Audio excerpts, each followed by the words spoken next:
radio show, then you host the 5, now you're doing the 8 o'clock show, and you're supposed to be back in 6 hours. If you're late tomorrow, I am so busting you on the air tomorrow night. Sean, I was going to say, could I sleep over your mansion? Because I don't want to drive all the way home because I got to get here in time. I live an hour, and I live further out than you do. All right. That's right. Good job. Good to see you, Brian. All right, good to see you, Sean. Good luck. And welcome to, good luck, I need it. Welcome to Hannity. We've been telling you now how the media lies on a daily basis about all things Trump.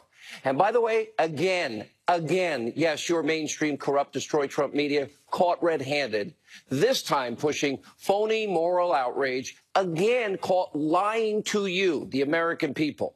Now, this weekend, they actually repackaged an old story, really old, over a year old, about Donald Trump Jr.'s 2016 meeting with a Russian lawyer in Trump Tower.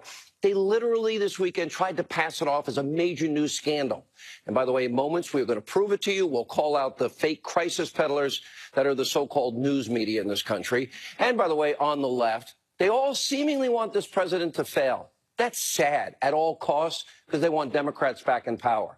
Also, we have more information surrounding the New York Times' newest hire, so-called journalist, so-called paper of record, long history of making despicable, disgusting comments, racist comments against people because of race, men, and F the police. We'll explain. And also, we have one more shocking example of conservatives now being targeted by far-left agitators, and we'll address the situation. Out of Chicago, 71 people shot this weekend alone, 12 dead, and dozens more fighting for their lives. Rahm, where the hell are you? Obama, you had 8 years. Why did you not fix this? And finally, the U.S. just reissued very tough sanctions, finally, against the regime in Iran. It is the latest important move by the president and his strategy. It's called Peace Through Strength, and it works. All right, we've got a lot to get into tonight. Our breaking news opening monologue begins now. So in just a little over a year and a half, Donald Trump has got our economy revving up. It's now booming. The U.S. is more secure. The president's policies, thankfully, for the sake of the people of this country, are working. But the left, Democrats, the mainstream, destroyed Trump media, they could care less. Instead, they all seemingly, because they want power back in the hands of Nancy Pelosi and company, want the president to fail. Well, if he fails, we fail. And they have abused their trust with you, the American people. In fact, the president's success is sending them over the edge. Now, it's why they push these phony moral outrage, feign outrage every second of every minute of every day, of every week, of every month, of every year now. And, of course, it's kind of hard to stir up a new crisis every single day. So this weekend, well, they kind of turned their bag of tricks and said, oh, we don't have any more bad news. Let's make it up. And they just recycled, literally recycled, start to finish, a story that's more than a year old. Now, the fake outrage centered around this recent tweet from the president, quote, fake news reporting a complete fabrication, and I'm concerned about the meeting that my wonderful son, Don Jr., had in Trump Tower. This was a meeting to get information on an opponent, which is totally legal and done every day, all the time in politics, and it went nowhere. I didn't know about it. Now, we all know that tweet from the president is not in any way, shape, manner, or form anything different than what he said over a year ago. It's not a new, stunning admission. Literally, we have known about the political nature of, quote, the Trump Tower meeting for over a year. It ended up being a meeting about adoption. We know Donald Trump Jr. was told, oh, they might have information on Hillary. In fact, President Trump tweeted as much way back over a year ago, July 2017, if any of these sheep in the media would ever do any work, they're lazy, they're overpaid. Most politicians, he tweeted over a year ago, would have gone to a meeting like the one Don Jr. attended in order to get info on an opponent. That's politics. And in September of 2017, the New York Times reported, quote, Donald Trump Jr. told Senate investigators that he set up a June 2016 meeting with a Russian lawyer because he was intrigued that she might have damaging information about Hillary Clinton. And sadly, in an effort to malign President Trump, well, your friends, well, not really, in the mainstream media, they forgot even their own reporting. Their own reporting. That's how bad they are. That's how desperate they are to get the Democrats back in power in 92 days. For example, one New York Times correspondent tweeted, "What an astonishing brazen admission after more than a year of denials by the president and his staff." Huffington Post, they ran with the headline, quote, "Trump finally admits his campaign colluded with Russia at Trump Tower meeting." The AP reports, quote, "Trump appears to change story on meeting with Russian lawyer." Now, naturally, the feigned moral outrage of the day was even worse on your fake, phony networks and so-called news competitors of ours. Which they're not. Take a look. Everything you heard from every White House representative there was a lie. And not only was it a conspiracy to defraud, he's aiding and abetting in the undermining in interesting sorts of ways of our democratic society. Our reporting, despite what the president tweeted in response to it, very much is that he's worried about Don Jr. He's expressed that worry to the people that he's been talking to on the phone. He's been privately brooding over this. If he says he knew about the meeting, that almost certainly means Donald Jr. lied in front of Congress, and I think that that would almost certainly mean that Donald Jr. would get indicted. On a random Sunday morning tweet, does it? An admission of lying, and something at least starts to fit the dictionary, if not legal definition, of collusion. It's starting to, like as if it's starting. It continues to make your hair hurt trying to follow it all. And then there's the next level, which is Michael Cohen says, well, the president knew. So the president says, I didn't know. Does that add another level to the conspiracy?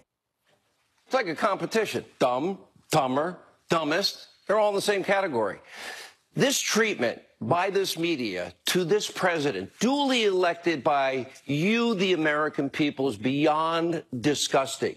And meanwhile, you have known leaker and liar Congressman Adam Schiff joining his friends in the mainstream media. Oh, we've got a great tape we're going to play for you in a second. Also weighing in with fake, feigned moral outrage of his own. By the way, he got nailed on CBS. He doesn't have any evidence. None. 18 months in. None. Zero. Zip. Take a look. Can you agree that there has been no evidence of collusion, coordination, or conspiracy that has been presented thus far between the Trump campaign and Russia? No, I don't agree with that at all. I think there's plenty of evidence of collusion or conspiracy in plain sight. Where is it? We've been looking for a long time. We do have evidence of collusion, though. Russian collusion in plain sight. All right, let's look at Schiff. He could easily be talking about himself. Remember when he tried to dig up dirt on President Trump from his own Russian sources?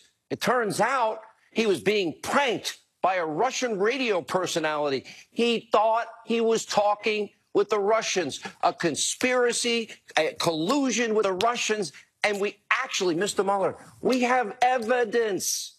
Listen to this. He was in Moscow in November 2013. He met with a journalist and... Well, she's poor journalist, but anyway, she became famous because of Putin is her godfather. Okay, Putin's godfather. Okay. She also known as a person who provides girls for escort for oligarchs, and she met with Trump and she brought him our Russian girl, celebrity, Olga Buzova, who also known as a person with a strange reputation. Olga, and how do you spell her name? Olga Buzova. And what's the nature of the compromise? Well, there were pictures of naked Trump. And so Putin was made aware of the availability of the compromising material? Yes, of course. Thank you very much. We will be back in touch with you through our staff to make arrangements to obtain these materials for our committee and for the FBI, and I appreciate you reaching out to us. Collusion, conspiracy, Russians, tape, proof. Where's the media outrage over the attempt to collude and conspire with Russia? Or is it only a crime if a Republican is trying to dig up political dirt and op research on an opponent? This time we have the tape of the whole thing. Imagine if we had the tape of the meeting in Trump Tower. That was about Russian adoption. As you can see, how corrupt your media is, and just so happy to rehash an old phony scandal. Literally a dead-end meeting about adoption with a Russian attorney who happened to meet with Fusion GPS before and after the meeting, sidebar. But couldn't care less about, oh, we have another case of collusion with evidence. The Clinton campaign funneling money through a law firm, the DNC funneling money through a law firm to hire a foreign spy.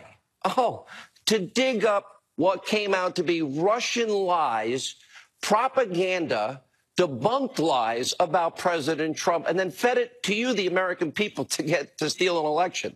And it became the bulk of the information in a FISA warrant that was used 4 times to spy on an American citizen as part of the opposition party campaign in an election year. Now, we're talking about Christopher Steele, Hillary Clinton's dirty dossier with Russian lies, bought and paid for by the Clintons, the Democrats, to purposely lie to you, the American people. Why? Because they didn't care what they said, how many lies they told, because they wanted to steal an election, and they still lost with totally absurd, untrue claims from Russia, like this one. Trump's, quote, perverted conduct in Moscow included hiring the presidential suite in the Ritz-Carlton Hotel, where he knew President and Mrs. Obama had stayed on one of their official trips to Russia, and defiling the bed where they had slept by employing a number of prostitutes to perform golden showers. In other words, urinating on the bed and a show in front of him. Okay. In an interrogatory in Great Britain, when the threat of perjury was put to Christopher Steele, he did say the following: that was just raw intelligence. I don't know if that's true at all. 50-50. Where's the media outrage? That was used to get a warrant to spy on Americans. Where's the outrage against the Clinton campaign? Literally paying for lies to lie to you, the American people. Literally to rig an election that obviously paid for Russian lies. That sounds like collusion and a conspiracy to me. And still, the media wonders why the American people don't trust them. They wonder why you shout, "You suck." You know why? Because they do suck. They have a political agenda. They're politically driven. They hate this president and at all costs have been continue to try to destroy him, his kids, his sons, his daughter, his 12-year-old kid, his wife, and literally anybody that's friends with them. Do any of these people in the media that lied again and got caught again, do they ever care how much better off this country is doing? 14 states, record low unemployment, Hispanic Americans, African Americans, Asian Americans, and our brave vets that are out now getting in the workplace. Millions fewer on food stamps, 4 million new jobs, more manufacturing jobs that Obama told us was never coming back. Now, tonight also, we have another blow to their credibility. This one comes to us care of the New York Times. There, right there, meet the newest member of the newspaper's editorial board. Her name is Sarah Zhang. Now, for years, she tweeted dozens of statements about race and white people. She used the hashtag cancel white people. She openly wondered if white people were only fit to live underground, like groveling goblins. She tweeted that she gets, quote, joy out of being cruel to old white men. She also trashed all men. And the police, frequently writing F the police. And, of course, she has also expressed her hatred for President Trump. Shocking. She works at the New York Times. Quote, I was equating Trump to Hitler before it was cool. There are literally dozens of other racist, sexist, generally offensive tweets. The New York Times doesn't care. They know about this. They still hired her and are rigorously now defending their decision to hire her. Now, I know some of you will be angry. On this program, we never call for boycotts. We never say that people should be fired or lose their jobs. I'm not going to start tonight. I'm going to be consistent because it's always conservatives that they really want fired. But the New York Times, the paper of record, this is disgusting beyond words. Now, you, the American people, the American consumers, you always have the power not to read it, to turn the dial, not read the newspaper or whatever else they put out. But this hire reveals yet another example of what is a blatant, corrupt, double standard in the Destroy Trump media.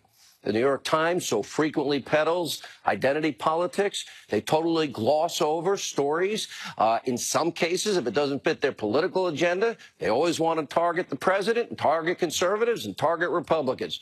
Where are all these groups, by the way, that are literally paid millions and millions and millions of dollars a year to monitor conservatives on talk radio, Rush, Mark, me, Laura, anybody on the Fox News channel that gives opinion, labeled opinion, for boycotts and firings? They're silent tonight because they're hypocrites too.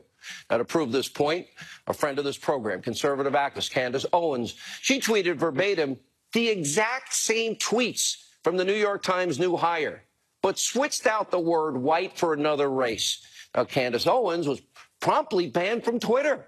And after much outcry, her account was reinstated. They figured out that she was making a point, and Twitter apologized for, quote, the error. And it brings us to our next story, and it involves yet another scary example of the left's so-called resistance to Trump allies all over the country. The very person who was banned and then unbanned from Twitter, Candace Owens, her colleague, Turning Point USA founder Charlie Kirk, they're actually just eating breakfast in Philadelphia. Kind of like Pam Bondi, Secretary Nielsen, and Sarah Sanders. Then an angry mob of far-left protesters literally ran them out of the restaurant and needed police assistance. Watch this.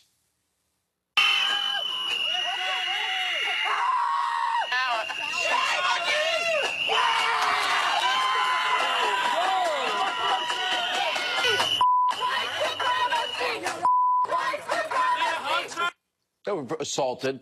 They will both join us later in the program tonight for an exclusive interview, and we'll show you everything that went down.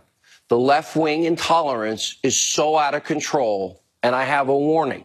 It's only going to get worse as the most important midterms in our lifetime in 92 days gets closer and closer.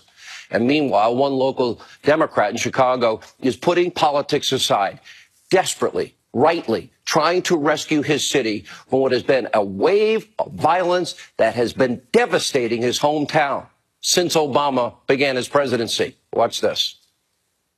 I represent a community on the west side that the government allows drugs and gangs to dominate those communities where senior citizens and children are hostage. They're held hostage in their homes. They're held hostage in their community, and they can't enjoy the liberties that are afforded to them by everyone else, and that's unacceptable. Yeah. And we need the president's help in Chicago. The mayor, he must take away the thought that Chicago is a Trump-free zone, because taxpayers deserve to have the president come in and bring resources to the community. We need to make sure that the billions of dollars that we send to Washington comes back, and the mayor should be working closely with Trump. This has to be a tipping point. Our national treasure, our children, over 70 shot, 12 killed, dozens others fighting for their lives, a city with a gang violence epidemic that seems never ending. Where's Rambo Deadfish? He can't curtail violent crime. If he can't do it, step aside, or at the very least, ask for help from the president. Talk to Rudy Giuliani. He fixed New York City.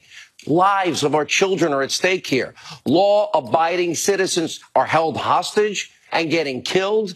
We've got to stop it. I do hope the president sees what's happening and is able to step in and help the city of Chicago and help save some lives. We'll monitor that and give you updates as the situation unfolds. But first, we got to turn to the Middle East. The president's strategy of peace through strength, that is in full swing. Iran is now being held accountable, thankfully. The president today announcing that the tough pre-nuclear deal sanctions finally will be reinstated against this rogue regime that chants death to America. Now, these sanctions effectively prevent many international companies from conducting business with Iran, and it is not likely to be lifted unless the mullahs of Iran halt their aggressive, hostile actions, funding proxy wars, and being the #1 funding country of global terrorism. And, of course, end their pursuit of nuclear weapons and the constant threats to the United States and to Israel. All right, a lot of news tonight. We still have a lot to get to. Joining us now with reaction, the author of the #1 New York Times bestseller, The Russia Hoax and the Illicit Scheme to Clear Hillary Clinton and Frame Donald Trump, Fox News legal analyst Greg Jarrett, and the author of Why We Fight, Fox News national security strategist Dr. Sebastian Gorka. Dr. Gorka, let me start with you. Let's start with the big latest lie of the media. They all went with it. They never did their research, and they all basically, like sheep, follow each other. It's remarkable, Sean. It shows you how they have nothing. Let's be very clear. Hopefully they're taking notes.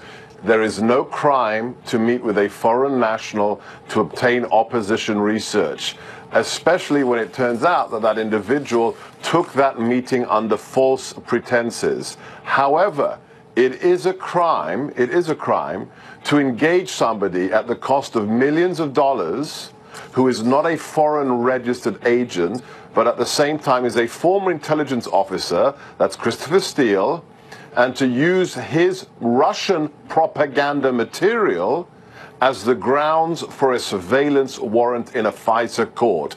Greg can give you all the chapters, all the code, but that is a crime. For the last 430 days, we have had zero evidence, Sean, connecting the president to Russia. And I'm going to say now on the record, they will never find any because there isn't any. Well, they haven't. And the fact is, I played the tape of Shiftless Schiff. It's very hard to say on TV. It's a very risky move. But in all seriousness, Greg, okay, he's talking to a Russian. He's getting op research that he hopes will kill off the president politically. And then we got Hillary's phony dossier. The media ignores it all, Greg. This is beyond corrupt. And they'll destroy the president and his family in the process with no compunction whatsoever. There's no fairness and equivalency. I was amazed today when the New York Times, in their front page story, declared, without any evidence, without citing any statute, that it was illegal, that Trump Tower meeting. Well, I'll cite the law. The Federal Campaign Election Act specifically says a foreign national may volunteer services, attend meetings, and provide information. It is not, and never has been, considered a thing of value under our election laws. What is a thing of value is paying a foreigner, as Hillary Clinton did, for information on Donald Trump. By the way, didn't we learn the FBI also paid him, which we suspected, now we know? That's right. And the payment by Hillary establishes it as a thing of value, making it illegal.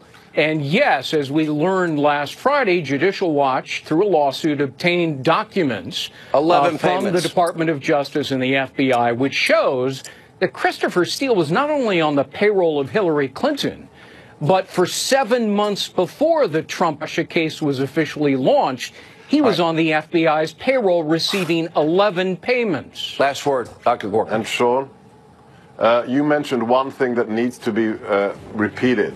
Veselnitskaya, this private lawyer, was briefed by Fusion GPS before and after the meeting in Trump Tower, so this could have been a setup from the get-go. All right. Thank you both. Important. A live report. We have other breaking news, the Manafort trial and more, and House Intelligence Committee Chair Devin Nunes, and yes, Candace Owens and Charlie Kirk. Stay right there.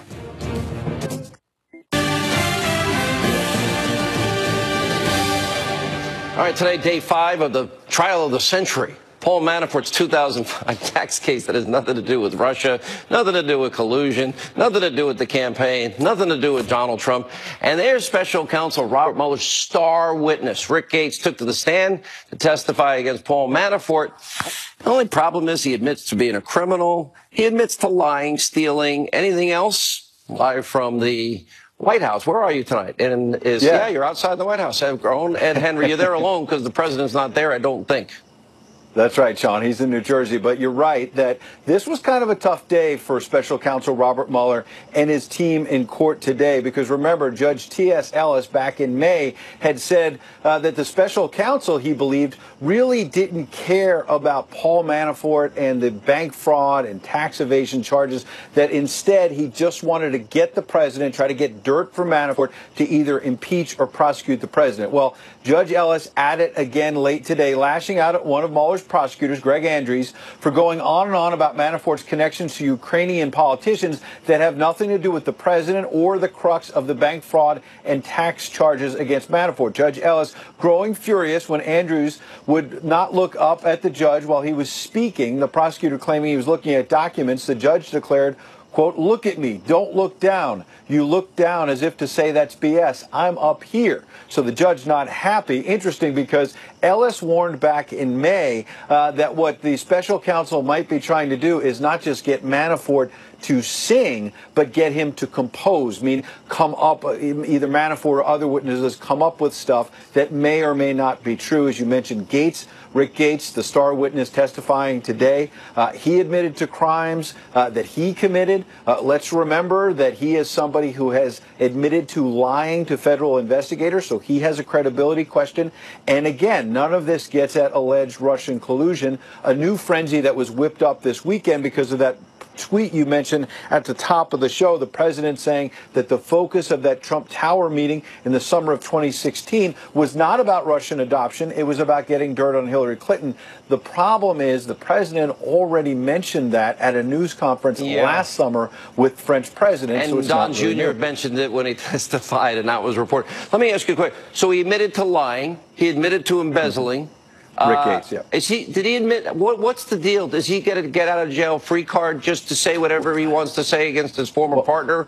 Even though he remember, he pled guilty to things? lying to federal investigators. So that's going to be a big problem for him when there's cross-examination from Manafort's side, which is, which story are we to believe? You told federal investigators one thing. Now you're telling the court a whole nother thing. Did he get a deal? So his credibility. He got a deal. Yeah. Is that the same as like paying somebody for testimony? If you say this, we'll give you no jail time or something? Yeah, he's already gotten a deal. He already pled, and he's cooperating with the special counsel. That's why he is their quote-unquote star witness. The question is going to be whether his credibility is believed. And again, nothing that Rick Gates is saying gets at to where this investigation started, which was collusion. This is about bank fraud, tax charges. How is that different? Well, thank you. I won't drag you into my commentary. Ed Henry, thank you. How's that different from Sammy the Bull? Sammy the Bull admits they know he killed 19 people. 19. No jail time, witness protection program, a new house, and a new life. Just tell us what. Is a murderer not going to say whatever you want? This is a process that is wrong. We'll deal with this in the future. Also today, Daily Caller, our own Sarah Carter, reporting the DOJ is refusing to preserve work-related emails from the former FBI director, Jim Comey's private account. Wow, I wonder if they do that for you or me. Now, we reached out to the DOJ for comment. They declined. Here with more reaction, House Intelligence Committee Chairman, California Congressman Devin Nunes, who frankly deserves the Medal of Freedom for really showing, sadly, the biggest abuse of power corruption scandal. Let's just get your general take on everything and where we are and what is important now. Thank you, Sean, and thanks for having me on again. Really where we're at, a lot of people ask, well, what's left? We still have information that we need from the Department of Justice. However, I will say, as of tonight, we are getting closer and closer to having the information that we need. Tell us why. One of the big issues that have provided, they have allowed all the issues that were in our subpoena, they have now either we've been able to review, our investigators have been able to review, or they have been delivered to the committee in one form or fashion or another. So let's put that aside. There's still more that has to be done, and we're, of course, months and months late. So where are we? We talked about this last week. We have at least 20 pages of the FISA the FISA warrant that went after Carter Page. We have about 20 pages that the House Republicans have asked several months ago for the president and his office to declassify. We need that declassified. Senator Grassley, secondly, asked for the Bruce Orr 302s. Bruce Orr is going to become more and more important in this investigation. Explain the 302 and were they altered? Explain the 302, which is an official report. So were they altered? So the FBI interviewed Bruce Orr at least a dozen times and put together reports. So once they fired Steele, which at that point they should have not been meeting with him anymore, but what they had is they had Bruce Orr, whose wife Nellie Orr was working for Fusion GPS, was going to meet and still get the information from Christopher Steele as they were trying to verify this unverified dossier or the Clinton dirt that was used to get the FISA warrant. So that's number two. Number three, there is exculpatory evidence that we have seen of classified documents that need to be declassified. These were not, when I say exculpatory in nature, in what way? I don't mean to press you. Exculpatory in what way? In that the Carter Page FISA, when the judges should have been presented with this exculpatory evidence that the FBI and DOJ had. So those are the three areas that we have left in terms of what we need declassified. I've been hearing rumors of on top of that, a tape and potentially Intel service involvement in all of this. Is there any truth to that? Well, that I think gets to the origins of the investigation, which we still are unclear on whether or not. We know that the Australian diplomat that was serving in London, we were told that it was Five Eyes intelligence that was used to go after Papadopoulos. What we discovered in our investigation is there was no Five Eyes intelligence, and in fact, Gowner's story, the Australian diplomat, doesn't even make any sense. So we're still trying to follow up on that. But in the big picture here, we need these documents declassified. That has to get done. We just talked there was about. A report by we have about Paul Sperry that might happen. I'm running out of time, and I want to get this in. This is very important. I just played the tape, the April 2017 tape of your colleague, Adam Schiff. I won't add my commentary to your comments. And it sounds like he's colluding with Russians for dirt on Donald Trump. And wasn't the phony dossier that Hillary and the DNC paid for, wasn't that full of Russian lies? And it was used to misinform the American people to get a FISA warrant, as your memo pointed out, and the Grassley-Graham memo pointed out, the bulk of information for the dossier for the FISA? Yeah, well, look, if it would have been up to the Democrats, they were in on this from the beginning. So was the media, Sean. The media in 2016 had all this information, too. So they know that this information was being generated by the Clinton campaign. You had DOJ, FBI, all those cast of characters that were meeting regularly with Christopher Steele. Bruce Orr, the number 4 at the Department of Justice, who I think is going to become a more and more important figure in this. And a lot of the investigators and reporters should be looking closer at Bruce Orr. Appreciate your time. Is it soon, maybe this week? That's what rumors I'm hearing. Good to see you, sir. Keep up the good work. When we come back, the left targeting of conservatives continues. Despicable, disgusting. We're going to speak to victims this weekend. Charlie Kirk, Candace Owens, harassed. They were having breakfast in Philadelphia earlier today. This tape is so bad. We'll get to that. And Greg Gutfeld, straight ahead.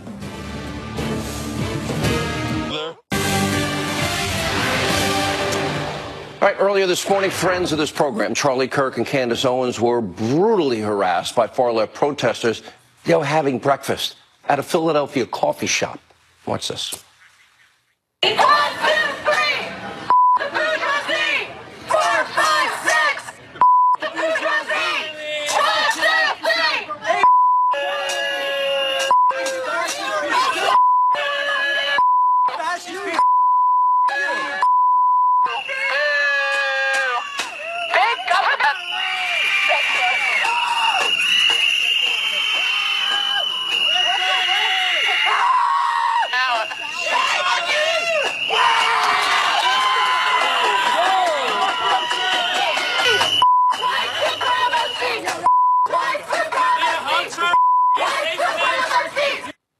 Is now Turning Point USA founder Charlie Kirk, Turning Point USA Communications Director Candace Owens, both friends of the show. Pam Bondi, Secretary Nielsen, Sarah Sanders, Melania Trump, Ivanka Trump, a 12-year-old kid, Barron Trump, a 4-year-old granddaughter, Chloe Trump. This is, the media talks about them because they say you suck and they're worried. This was, you actually got physically assaulted. Correct, yeah. Water thrown on myself. They threw an egg at me. And here's the interesting part. Candace and I were just minding our own business. We were just having, quiet breakfast. And they mobilized within 20 or 30 minutes, at least 50 of them, came into the restaurant, started calling Candace a Nazi, which I can't quite figure out how on earth they would come to that conclusion. There were racial comments made too, right? Absolutely. What were they said? Tell everybody. Not just to me, also to the police officers. This was a primarily black police force. This is Philadelphia. There was only one white police officer. The rest were black and Hispanic. They called us race traitors. They were saying F the police, and they were saying that all police are racist, despite the fact that this was an all-white group, Antifa. facing an all-black police force and myself telling us essentially that we had to go. I did notice that you both kept your cool and you stayed out. You were not going to go back in. I would probably, if I was there, I would have stayed out because I'm a lunatic. But I would have advised you guys to go inside. Well, but you felt it was important not to. Well, they drove us out of the restaurant, and Candace and I said, you know what? Let's just stand here for a couple minutes and show them that we're not going to back down. Very peacefully, we're not going to retaliate if things get thrown at us. Little did we know we actually have stuff thrown at us. But look, we don't want to play the victim card here. That's what the left does all the time. Instead, not the victim card, but this is... Use this as a warning. This is what's called on by Maxine Waters. That was our first... Wait a minute. Get in their face.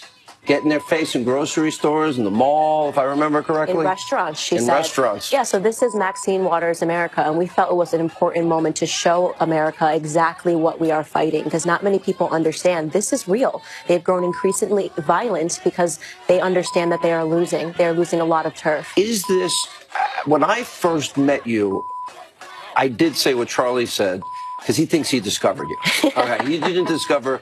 She was a star in the making. I did say I saw a great future for both of you, to be fair.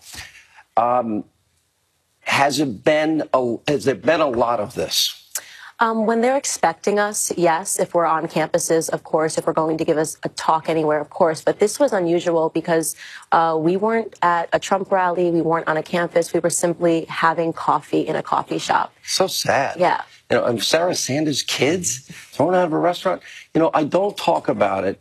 I know the left, I said last week, I'd be the first to jump in. If I'm at an event and anybody laid a hand on even Jim Acosta, I train an hour and a half a day mixed martial arts. I fight, and it's real fighting. And I would defend anybody against physical violence, but it's not the same if you're using words. Here, they actually chased you out of the restaurant, and you were physically really assaulted.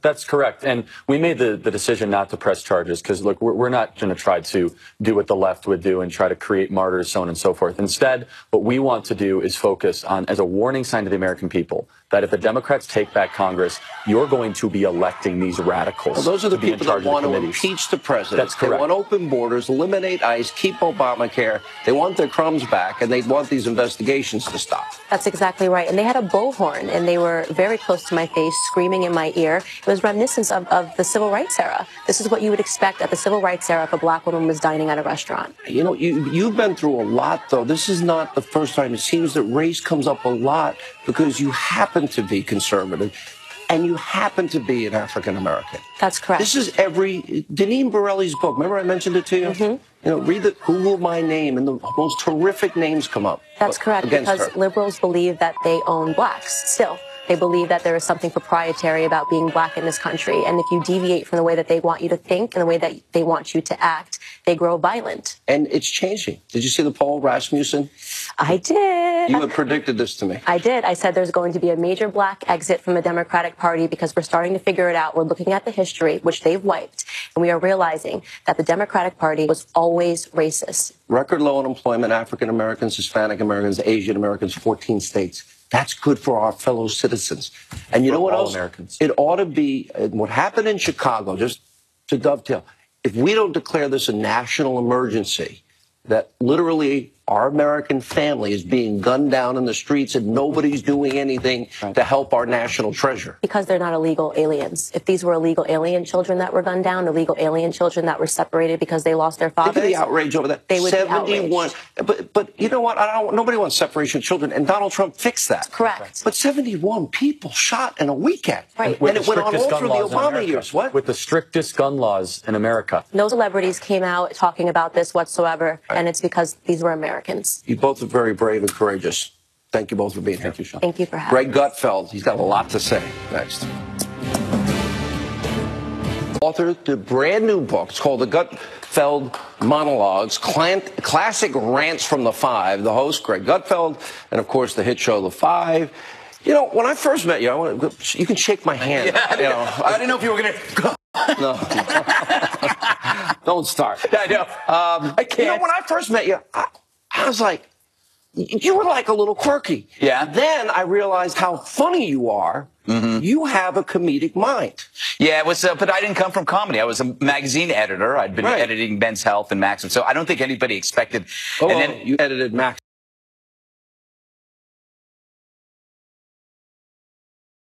other thoughts other than like primitive male instincts, and that I was weird. And I am. I'm happy to be weird. No, but you did Red Eye, and the show kicked ass. Yeah. 3 a.m. It was getting higher ratings than Morning Joe, whatever that is. Whatever that is. Yes. Yeah, liberal Joe. Yes. And then I was, from the day one, You know, the problem with cable TV is... me and Alan Colmes fought over time.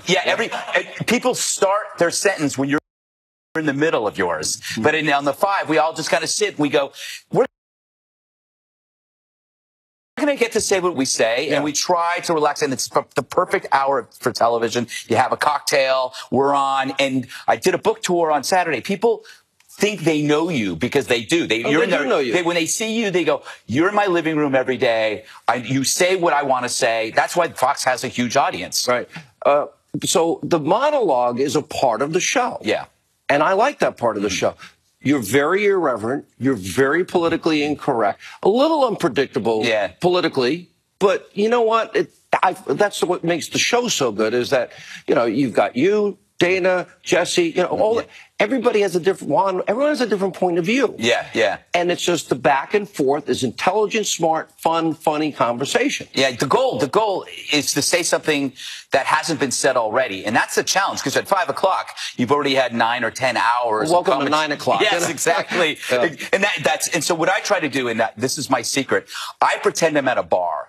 Because generally when you're at a bar... I've been to a bar with you, brother. Yes, exactly. Not easy to keep up in a bar with this guy. I've pulled back a little bit. Nothing but red wine. But if you pretend that you're mildly drunk, which is what I do, you loosen the screws in your head and you actually come out with stuff that you haven't said before. That's the mind of a comedian. So tell us about the book.